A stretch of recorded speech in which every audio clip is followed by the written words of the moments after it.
Carcepprev, c'est un assureur santé-prévoyance qui a été créé il y a un peu plus de 60 ans.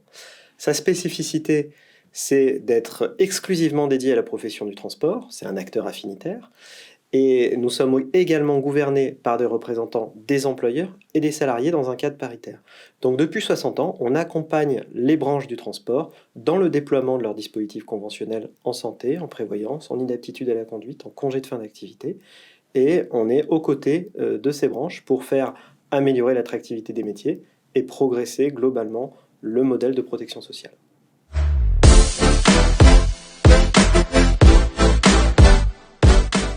Il y a 3 enjeux. Le premier enjeu, c'est qu'on est en sortie de crise sanitaire, une crise sanitaire qui a été très impactante pour cette profession qui a été en deuxième ligne, et l'ensemble des études, y compris dans le secteur du transport, montrent une volonté de bien-être dans un cadre privé et dans l'entreprise de la part des salariés. Le deuxième enjeu, c'est que nous avons une évolution de la réglementation, une intensification des problématiques de santé au travail à la charge de l'employeur. Il y a une loi santé au travail en août 2021, il y a un plan santé au travail qui met la prévention santé au cœur du dispositif dans les années à venir, et cette réglementation va continuer à s'intensifier. Le troisième enjeu, il est très spécifique à la profession, il est lié notamment à l'évolution de sa démographie. En 10 ans, les plus de 50 ans sont passés de 30% à 40%. Et malheureusement, quand on a plus de 50 ans, on a des problèmes de santé importants qui arrivent, donc des enjeux en matière de couverture prévoyance, invalidité décès, des enjeux en matière d'AT-MP, d'accident du travail, maladie professionnelle, des coûts qui sont largement sous-estimés par les entreprises, et puis des enjeux d'attractivité des métiers, de renouvellement générationnel.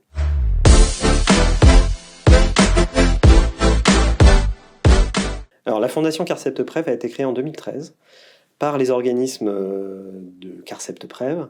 Elle a 2 missions principales. Sa première, c'est de promouvoir la prévention en santé, et la seconde, c'est de renforcer la solidarité dans la profession.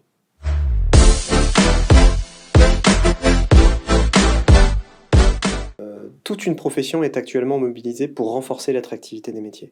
Donc, il est important également que la fondation soit sur cet axe important pour la branche. Ensuite, depuis un certain nombre d'années, nous agissons pour faire connaître ces métiers. Je pense au Trophée des routiers, au Big Tour de la Banque publique d'investissement BPI, auquel nous participons depuis 3 ans, et puis à ces prix de la Fondation que nous organisons depuis plusieurs années, qui permettent de faire de l'enjeu de la santé au travail quelque chose de valorisé, notamment les actions innovantes de la part des entreprises.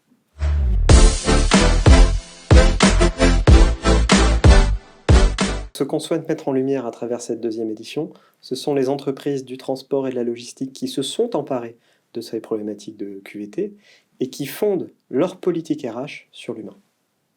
On veut également faire connaître les solutions qui émanent de start-up en matière de QVT, innovantes évidemment, et qui sont reproductibles au sein des entreprises de transport.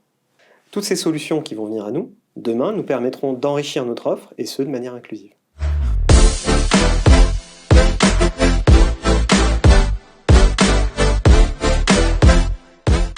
Si vous êtes dirigeant du transport, que dans votre politique RH, vous avez mis en place des solutions sur la QVT, sur l'intégration, sur l'inclusivité, faites-les connaître à l'ensemble du monde du transport et plus globalement, pour renforcer l'attractivité de cette branche et des métiers.